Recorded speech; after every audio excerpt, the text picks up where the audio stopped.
Welcome to Cosy Crime Time with Becca and Jade, where we talk about a different cozy crime series each episode. If there is an overwhelming amount of women being victims and not a single joke, it ain't for us. We want our murder scenes to have an array of British bakes and shots. Now remember, we will be revealing killers and giving away twists, so we have just a blanket spoiler warning, as well as a cozy blanket to wrap ourselves up in.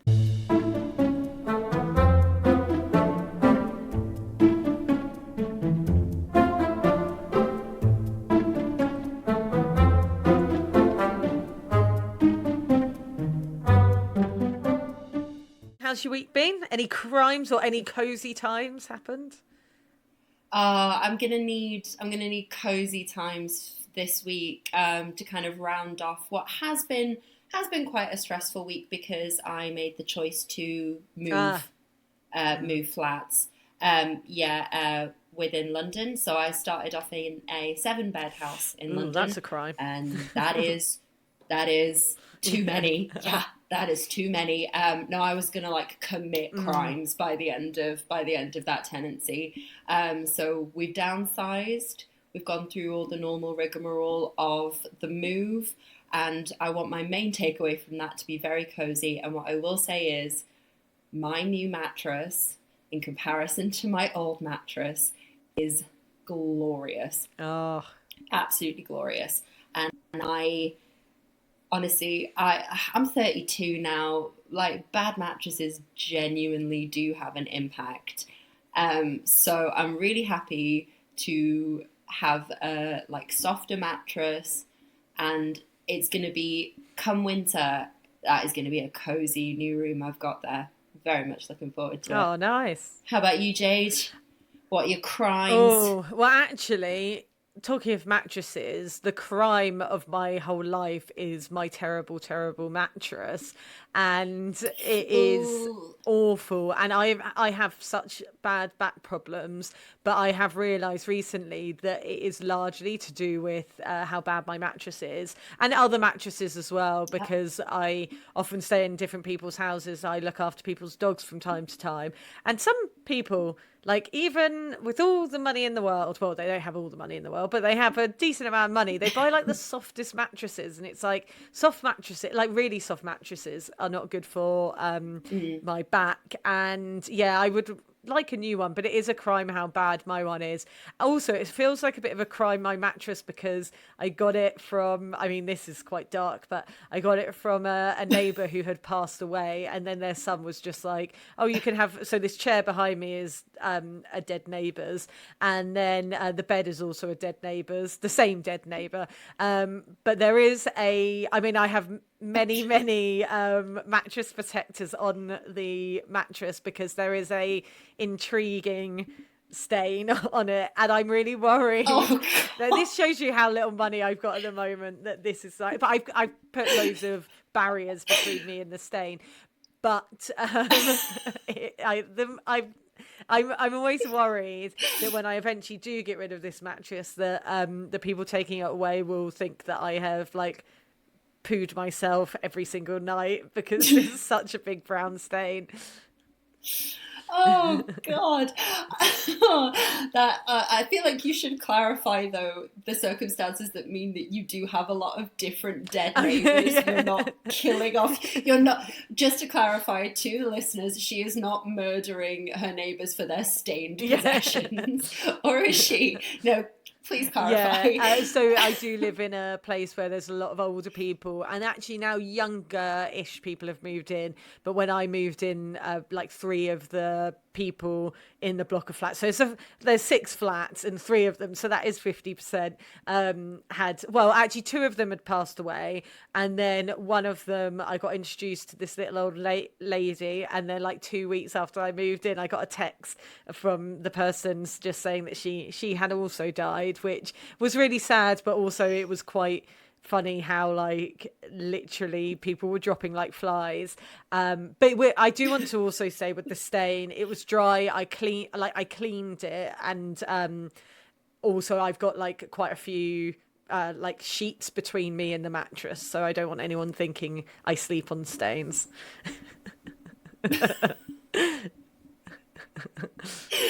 Oh God, that was a way better crime one than I could have possibly anticipated. That made me, and now I feel bad for rubbing it in that I now have. I mean, I've gone from a very standard London rental mattress to a new build London Ooh. rental mattress. So I reckon maybe only one or two people have been on this one Yeah. before me. Honestly, luxury in Oh, comparison. that's good. Oh, that's spectacular. Oh dear. Yeah, I feel a bit gross now actually telling people about it. I try not to think about my mattress too much.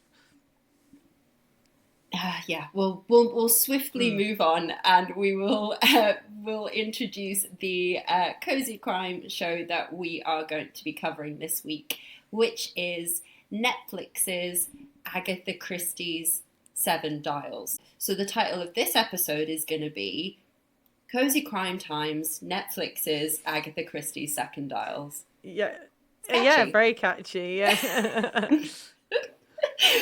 But yeah, so this is the January 2006 released adaptation of an Agatha Christie one-off book known as the Seven Dials Mystery. This was a 3-part miniseries created by the writer for Broadchurch, Chris Chibnall.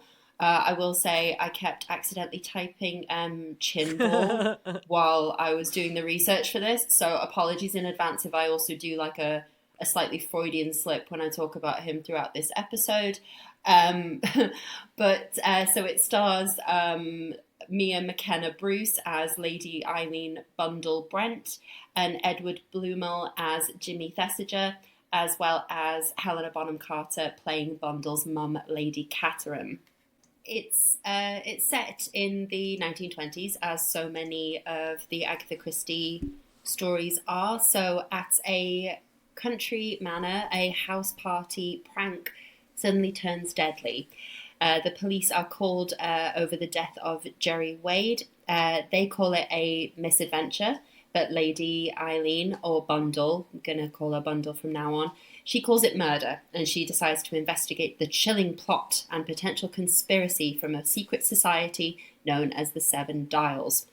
Bundle's mother, Lady Caterham, her friend Jimmy Thesiger, and Superintendent Battle assist in solving the country house mystery that changes Bundle's life and, as she discovers, runs right through her family. I think I did forget to mention that Martin Freeman is Superintendent Battle, which is an oversight on my part because he's probably the second most famous person in it. I will say, though, I do have a bit of... Sorry, go on. I was going to say, who would you say is the most famous in it? Oh, Helena Bonham Carter. Do you think she's more famous than Martin Freeman? Oh, 100%. You're not seeing Martin Freeman in, like, Les Mis, are you? Was she in Les Mis? She was in Les Mis. She was Master of the Ass. Right, yeah. very memorable, memorable turn in Les Mis, clearly. But no, I would say, as much as I love Martin Freeman, would you call him a bona fide movie star? Like, I wouldn't. Did he crack Hollywood in the same way as Helena Bonham Carter? I will also say that I kind of have like Martin Freeman blindness, where no matter what he's in, I'm just like, oh, it's Martin Freeman. Like, I never quite get lost in his characters. Right, yeah, exactly. Do you know what I mean? We're just like, oh, look, it's Martin Freeman looking into the camera in the office. Oh, look, it's Martin Freeman assisting Sherlock Holmes for some reason. So he is playing Superintendent Superintendent Battle in this. So this is a very recent adaptation, as I mentioned, came out at the beginning of this year, in fact. To quite a mixed reception, I would say, and we are definitely going to get into that a bit later on, aren't we, Jade? Yes, yeah.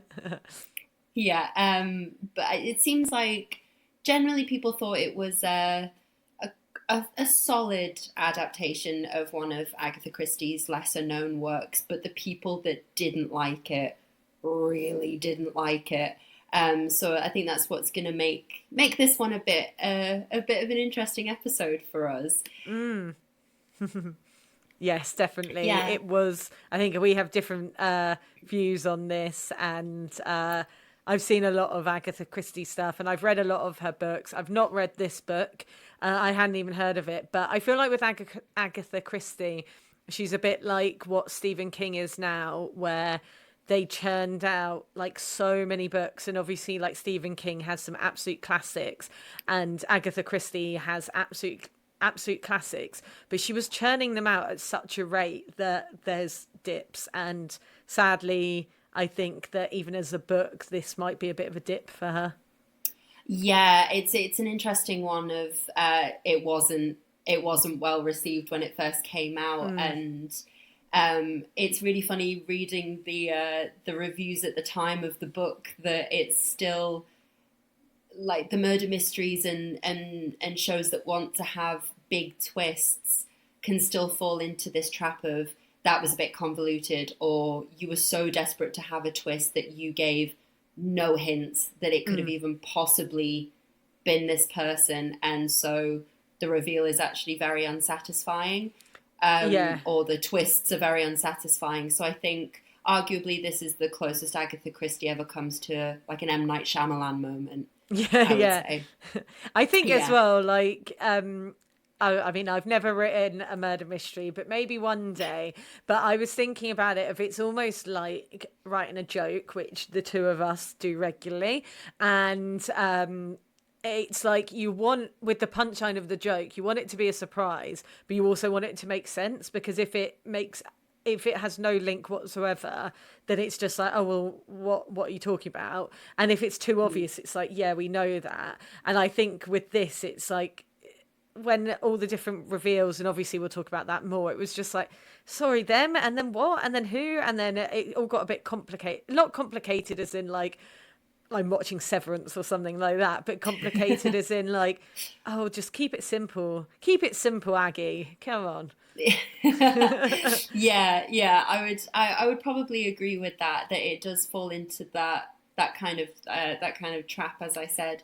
But I think fundamentally, Jade, I think you've just summarised why we are perfectly qualified to criticise all of these cozy crime shows, despite having never written a single murder mystery in our lives. We get the fundamentals, and we're very qualified. And if men with mics don't let their lack of qualifications stop them, then neither should we. No, exactly. Which makes us think: are we the bundles of? And I guess you'll talk more about what bundle the character is like, but are we the bundles of podcasting? Are we just women who have decided, you know what, we're going to forge ahead anyway, and okay, we don't have any credentials, but let's do it, because that's what the men are doing. Yeah, we have the pluck of a murder mystery heroine, which is, to be fair, usually the assistant's role. It's usually the assistant's job to have all the pluck. So yeah, no, I'm here for that. I'm here for being plucky. I also think plucky is quite. Plucky's a word that's usually used to describe young women. So again, I'm really here for calling us plucky. Yeah. We're ingenues. We're plucky. But yeah, I think it's actually probably a really good starting point to talk about Bundle as a main character, because like a lot of cozy crimes, it's not really the police that are the main characters. They're not doing the investigating, and so it is up to Bundle. And I think a lot of your willingness to follow the story and your ability to like the story is centered around her. So if you don't really like what she's doing, you're not rooting for her, and you're not rooting for the story. And again, we discussed this a little bit in advance of recording this episode. Fundamentally, I really like her, and I don't know that you do you? No, I found her so annoying. Yeah, I mean, she wasn't like the worst character ever, and that kind of thing. But yeah, I was wondering what did you like about her? But like, I don't mean that in such an aggressive way, but what was it that you you liked about her? I think, to be fair, the longer the episodes go on, by episode 3, I the it does dwindle, the appeal of Bundle, and I think she falls into that Mary Sue trope. I don't know if you're familiar with. It's basically female characters that are written to be flawless, and everything is kind of, the plot is handed to them. Yeah. So it's been a criticism, kind of long-standing. You know, the likes of Rey in the newest Star Wars trilogy, where she can't put a foot wrong, even though she's maybe conflicted or whatever. And I think there is an element of that, and it does really come across in episode 3, because you've got these bumbling men around her, and yet she basically, it really exemplified it for me in the 3rd episode on the train, where her friend Billy, who is helping her chase down the suspect, is asked to stop the train, and he pulls the emergency brake chain and it just comes off in his hand, and it's funny, very, very funny. And yet 10 minutes of screen time later, she's apprehended one of the cronies. And she manages to pull the brake with a gun in her hand and say a very sassy one-liner about someone sitting on him until the police arrive. And that went too far for me. It's like, okay, we get it. She's sassy. She comes from this really privileged background that means that she's not really used to being told no, and that really comes across. But that was what I initially liked about it. It makes sense that she is not paying attention to the people that tell her to stop investigating, or tell her to maybe even just be a bit more careful. And she's like, no, I get that. I like that, like, kind of trapped for me of like these immensely privileged women, not only kind of like picking up these, this investigation is kind of because I fancied doing it, it's taking on this kind of, not side hustle, but maybe kind of a side hustle.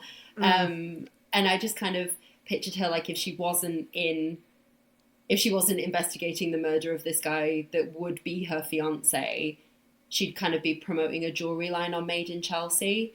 Do you know, like, there's that really, like, there is that character consistency in that kind of lady, like lady with a capital L character.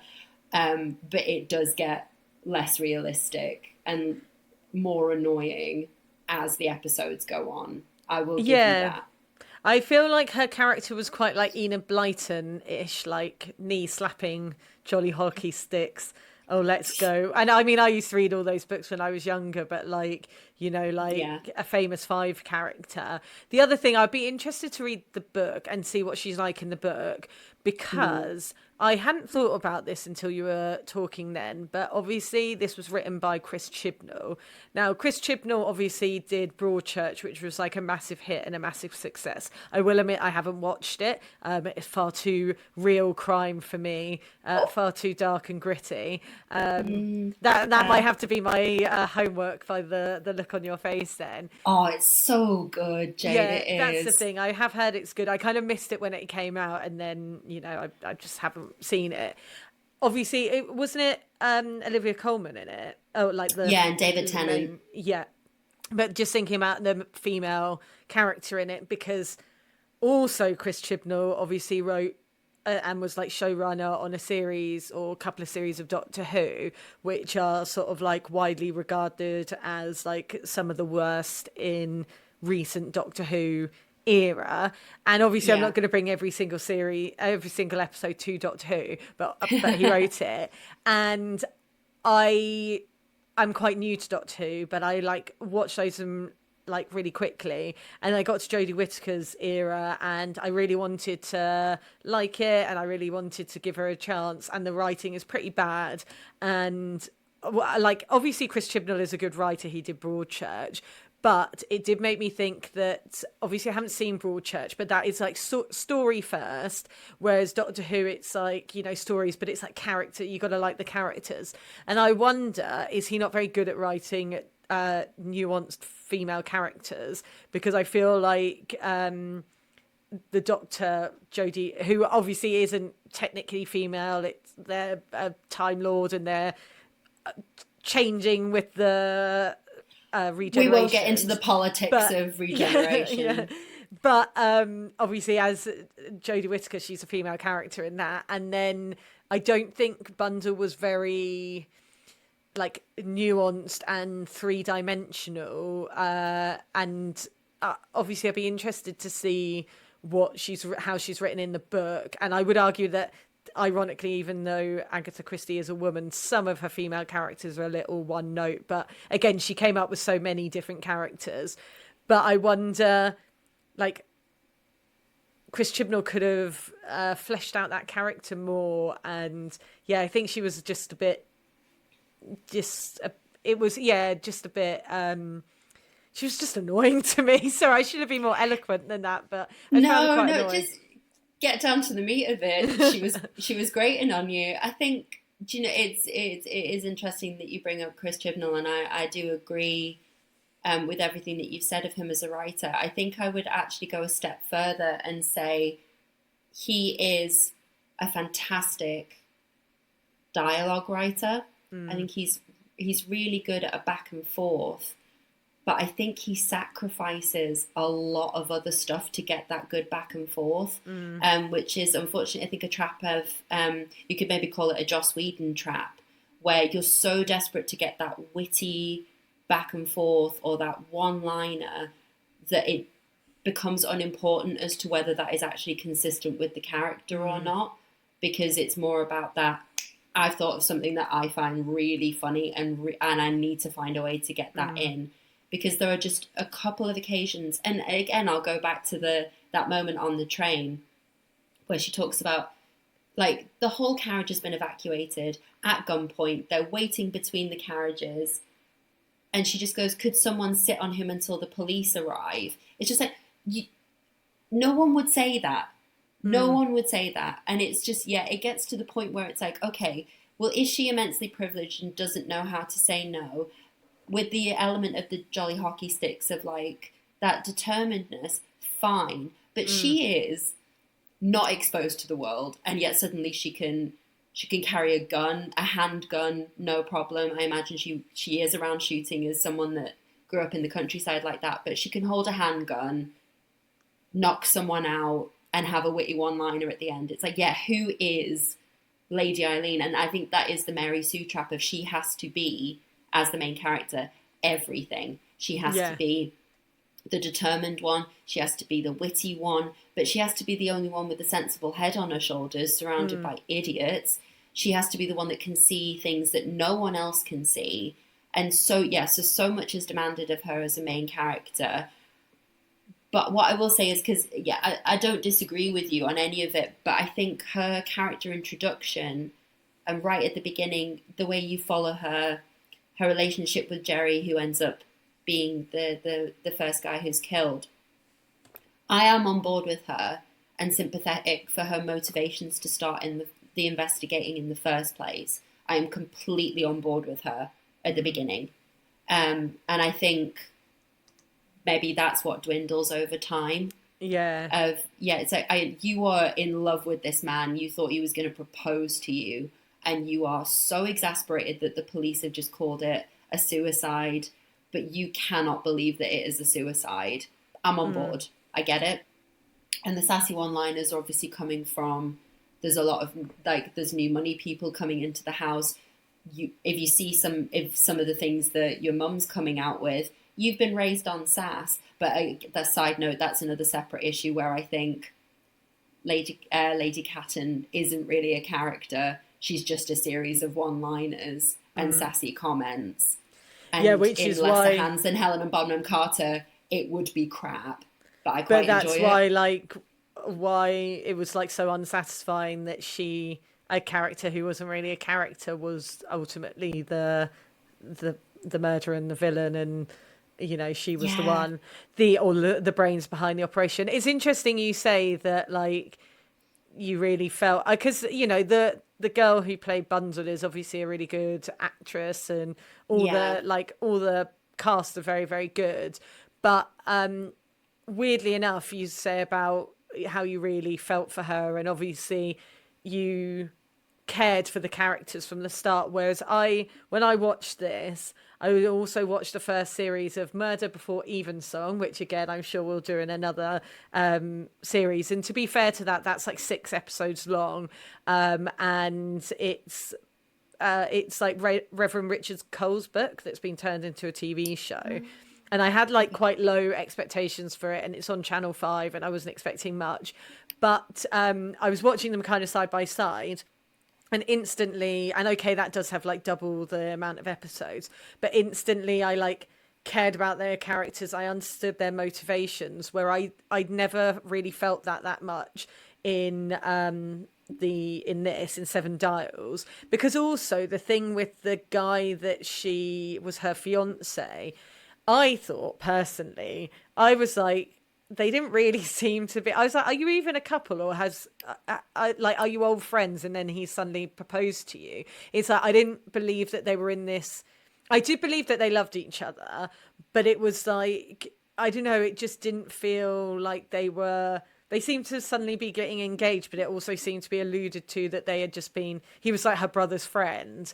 So it was like, oh, well, you can. I suppose it was a different time. There's It maybe was a like, different you time, need to move Jade. in together And he was, first. I was there, no, oh my God, because you're the scandal. No, I think this is the thing, I think, and it's revealed a bit more later, of like, he was really there for the family when Bundle's brother died, and he Yeah. died basically in this guy, in Jerry's arms. Like, he was there when he died and stayed with the family. So yeah, this deep seated connection is there, and probably unsaid because it's improper to even be kind of courting. But what I gathered from them is that they had an understanding. It probably helps that the guy who plays him is the guy that played George III in the Bridgerton prequel, Queen Charlotte. Right, yeah, And I yeah. really fancy him, so I'm just like, Okay. yeah, I can see me wanting to get justice for his murder. He's hot, like, he's really hot. I'd go all out. But yeah,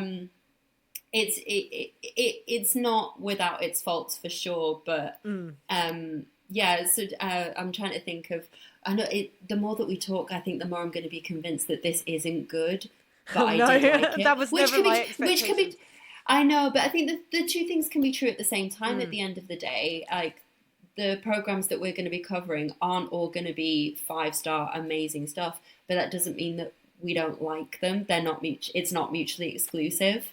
Well, this is the Um, thing that I was saying to someone the other day. Like, I know, for example, using Death in Paradise as an example, I know that that's not like a 5-star.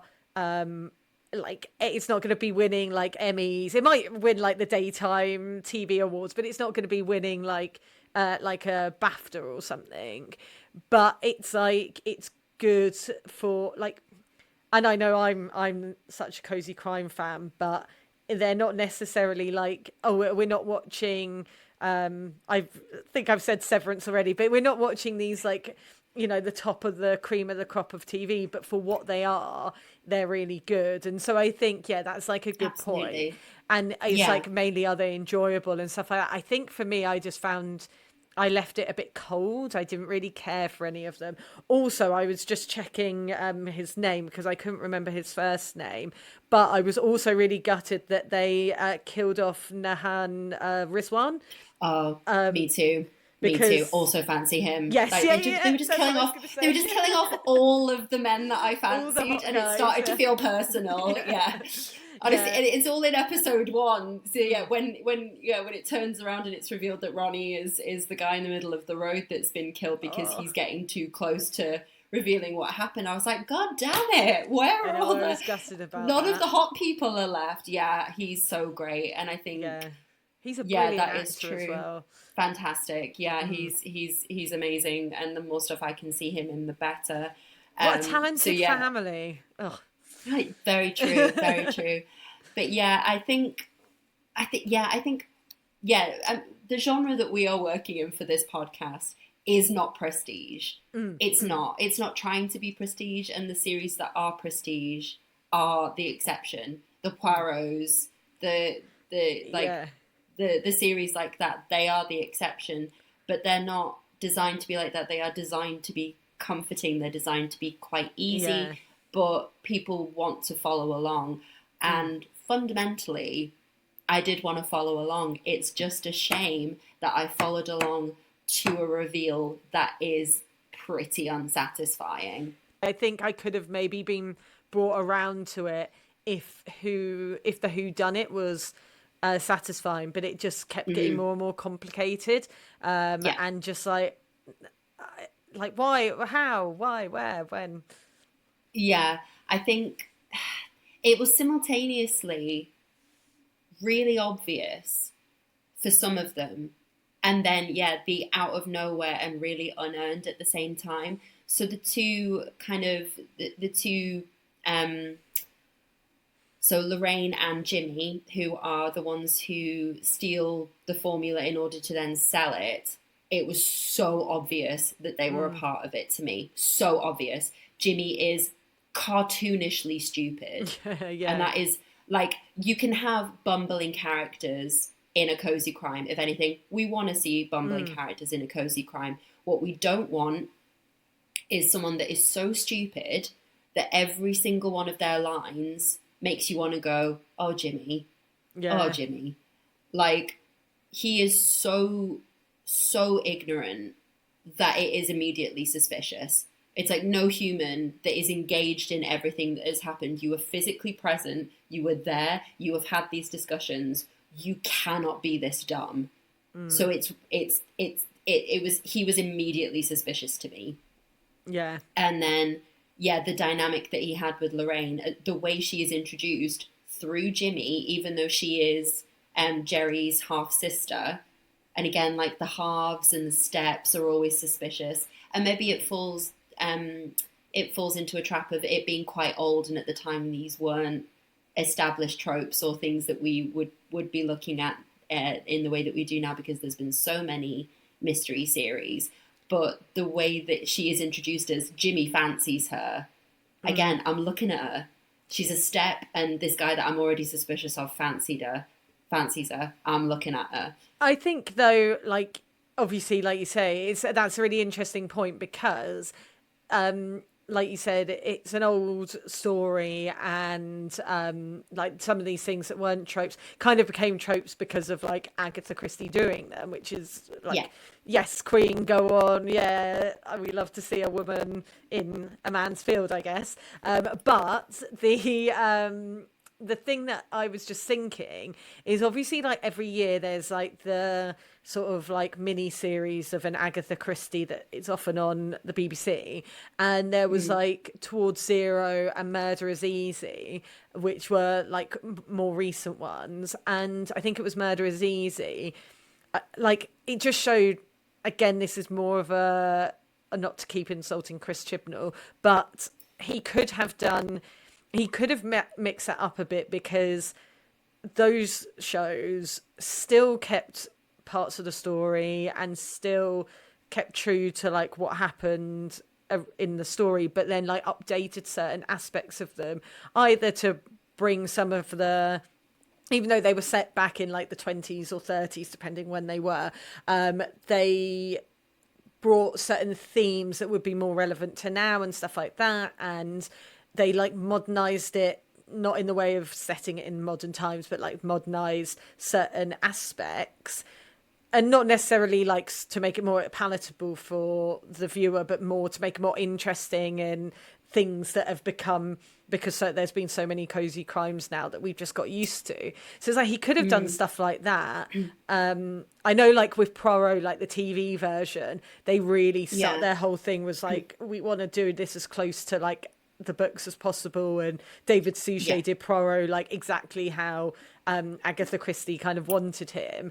But then I've been watching Miss Marple recently, and that they definitely like took license with some of the stories and things. So it's like, oh, he could have some of these tropes made them a little bit more less obvious for the viewer.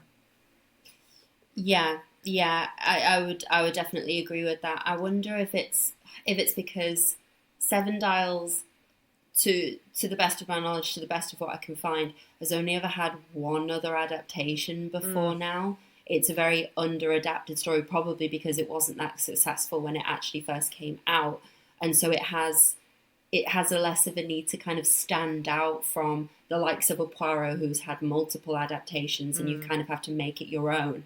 And I do think simultaneously, so I do think that's going on, but simultaneously, because Netflix have to wring out all IP that they have, this is a setup for a series.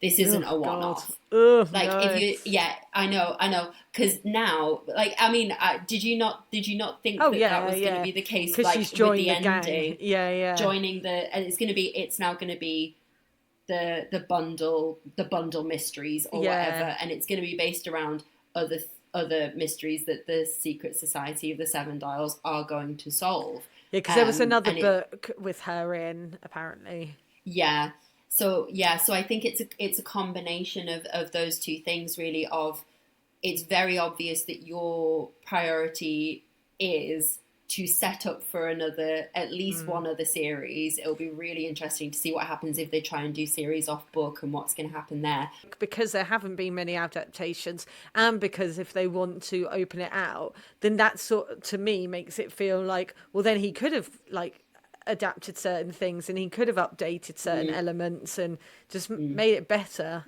Make it better. That's Yeah, my request. just make it better. Yeah, yeah, yeah. Yeah, I think that's potentially very fair. And going back to the reveals of what I consider to be blatantly obvious versus what I consider to be very unearned, is the reveal that Lady Catton is the big bad, that Bundle's mum is the main reason that all of this has happened. Yeah, she hasn't actually murdered anyone, but it's in pursuit of money, and the domino effect, and what Lorraine and Jimmy do as a result of trying to get these important security plans. Oh, it's a formula for a metal that's going to be great for war uses.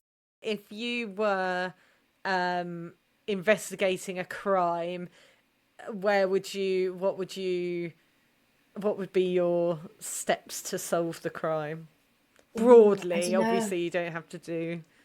Well, this is the thing. Like, I would love to be in a bundle situation where everything is handed to you. Yeah. She doesn't. She doesn't. I mean, like, she's pretty sharp, but like, and she is seeing stuff that other people aren't seeing. But everything that happens in that plot is handed to her. It's not earned. And again, you can criticize that, or you can just enjoy it for what it is. And it is life, isn't it? She's got the money, Oh, and that's what happens. yeah, exactly. She's got the immense privilege, and she's just, yeah, she's in the right place in the right time. And again, if we're going to criticize that, maybe we shouldn't be doing a cozy crime podcast, because that is a fundamental of the cozy crime, in that these leads are in the right place at the right time. They get lucky breaks, and so if that's an element that you don't like about Seven Dials, then what is it about Seven Dials that makes that annoying in a way that other cozy crime series isn't? And maybe it is Bundle herself, I'm not sure. But for me, I am fine with it, because for me, I'm just like, yeah, she spotted this thing that no one else is going to. Yeah, she notices the hole where this gun was thrown. But it is a sequence of, and it, like you're saying, being very well connected. So getting into these spaces because she has friends at the Foreign Office, and basically, I couldn't, because I don't have those kinds of connections. I would have to outsource it to a posher friend. Yeah, is how I would go about investigating it. I Not outsourcing it to a police friend, outsourcing it to a posh friend. I have been. Well, I read lots of Agatha Christie books, and I'm sort of trying to get through all the Poirots. I've read some I've read like one Marple, and I've read some which don't have any of they're just like one-offs. But I'm trying to read all the like the Poirots. I really like Poirot, and then I'll probably go to Miss Marple. But you talking about how everything's like handed to her on the plate. What really makes me laugh sometimes in some of the lesser like the less popular Poirots, is obviously Poirot's whole thing is like, oh, you must use your little grey cells and you must use your brain, which is a fair enough thing to be saying. And it's like, think about it rather than obviously look at the evidence, but then also just think. You don't have to be sort of rushing around everywhere.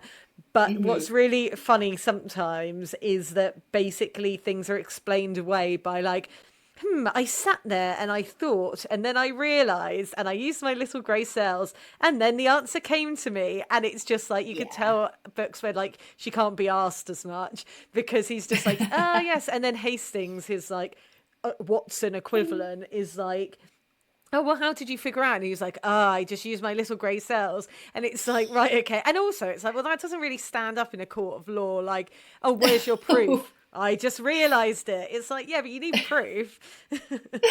Yeah, you're absolutely right. It's why, like, in these series, we never really see the trials ever. Because the conviction rate is actually really low. No, you know what? And maybe this is something that, well, I'm going to preface this by no one steal this idea. This is either mine or Becca's to have. But I have thought a few times of how it would be a really funny, like maybe like a parody series, or like a something where it's like the Midsummer Murders, like court, or it's like sort of the aftermath, like someone who works in like the like processing all the documents of like the island, or in Death in Paradise, or like St Mary Mead where Marple lives, or like in Midsummer Murders, because it's like all those people who have to then like sort out all the mess, and like the judges like, oh god, Poirot's brought another one to us. Those poor pencil pushers. Yeah. Yeah, No, absolutely. exactly. That's getting made. That's absolutely filling in the gaps there.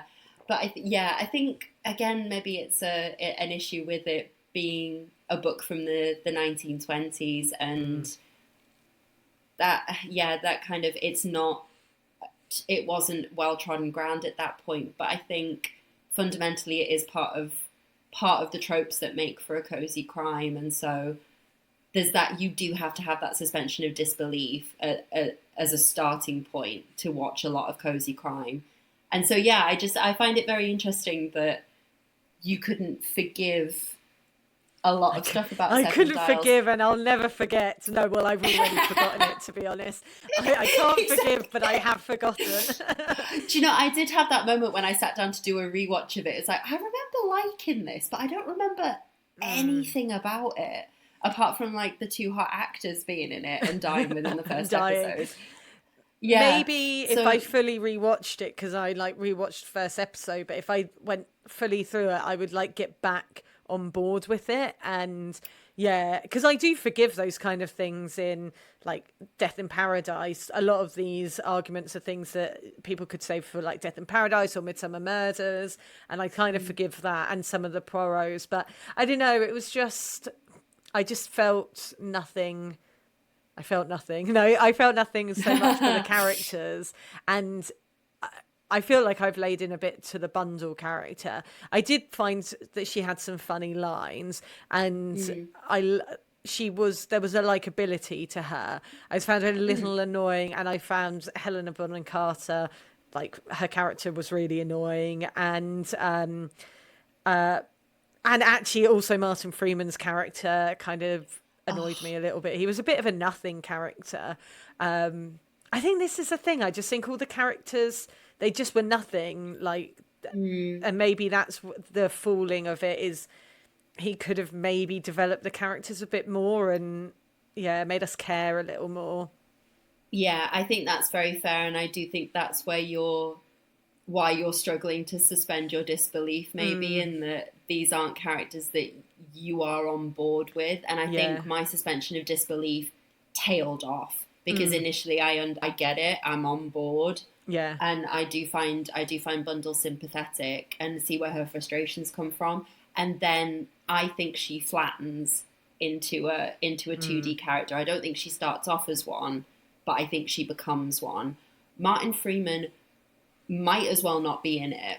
In my opinion. Exactly. The only if this was actually going to serve as a one-off and not become a Seven Dials murder mystery potential series, if not at least a two-parter, if he didn't have to be there to set that up as an existing member of the society, his character serves no function. Even in the explanation at the end where they're like, oh, I had to be there to blah, blah, blah. And I'm like, no, you didn't. You didn't have to be there to set... You didn't have to be there to set this thing up, and you didn't have to be there. It's like, if either she is so exceptional that she has to be welcomed into this society, or you were helping her along the whole way. It can't be both.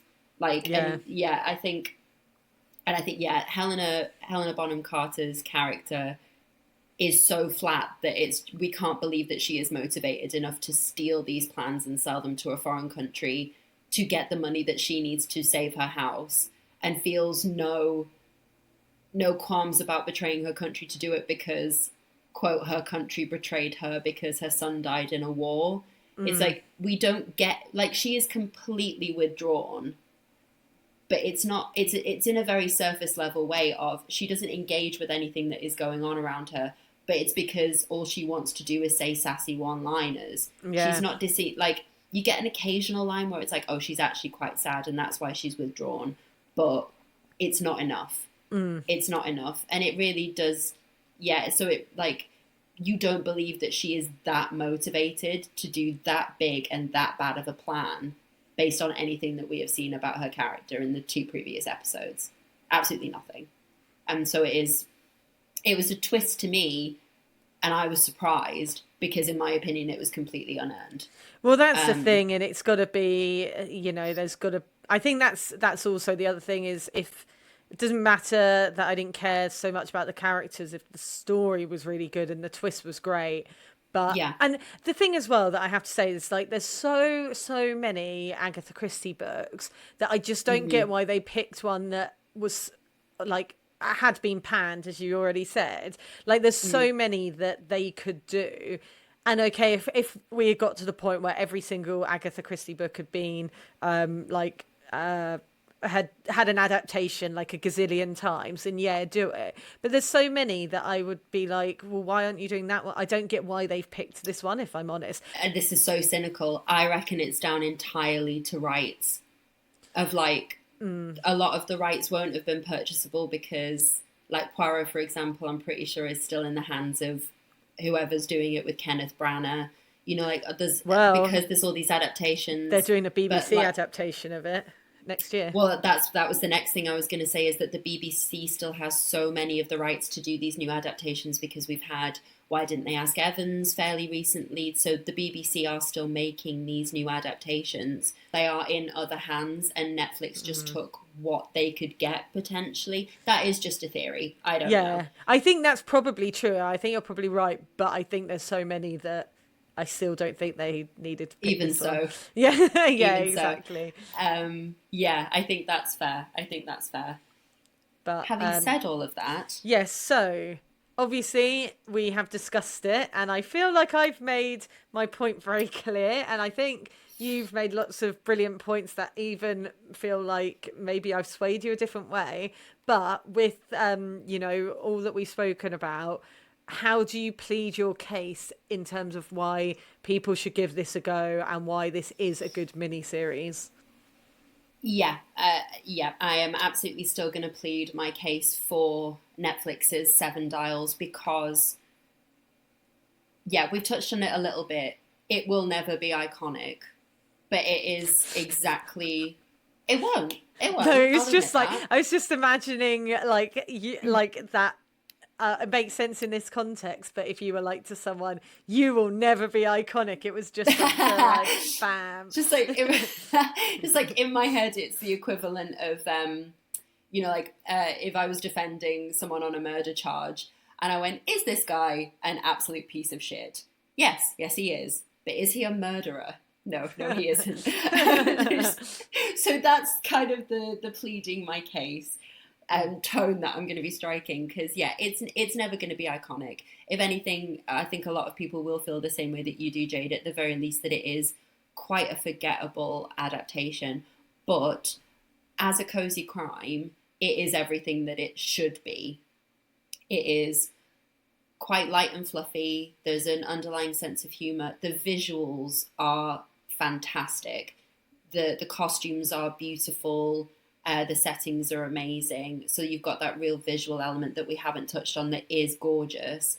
It's easy enough to follow along, and maybe that's because it is made by Netflix, and in the kind of design of the second screen, maybe this is the closest that we can get to a murder mystery with a second screen, because at the end of the day, you do have to pay attention to a murder mystery for it to be satisfying. Maybe that's contradictory. Maybe this is where the balance lies between those two things. I'm not sure. But yeah, I think it's got the right amount of fluff with the mystery.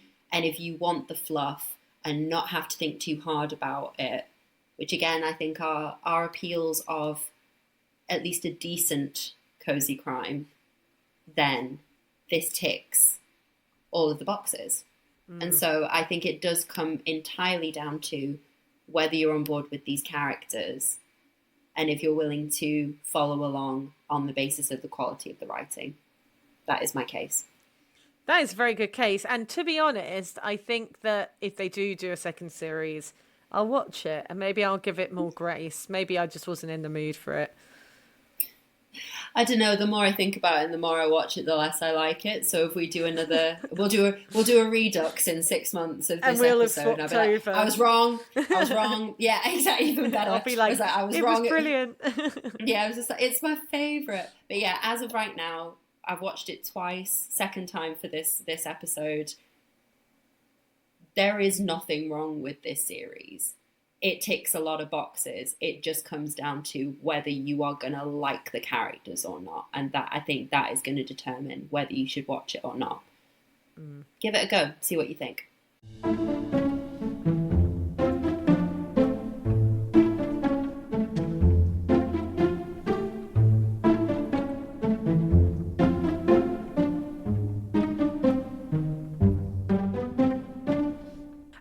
So thank you so much for listening, and obviously we've got to tell you, it would be a crime not to tell you our social medias, so check out us on YouTube at Cosy Crime Time, Instagram at cozy.crimetime, and TikTok is also just Cosy Crime Time. We're still yet to discover who has stolen Cosy Crime Time, but as we may have mentioned, her name is Jade, and the video or the picture of her looks AI, so is she me? Did I get it in a parallel universe? I don't know. It's all these questions, but the mystery will be revealed. It's a conspiracy worthy of the Seven Dials, let's put it that way. Yes, exactly. Let's get Bunzel on the case.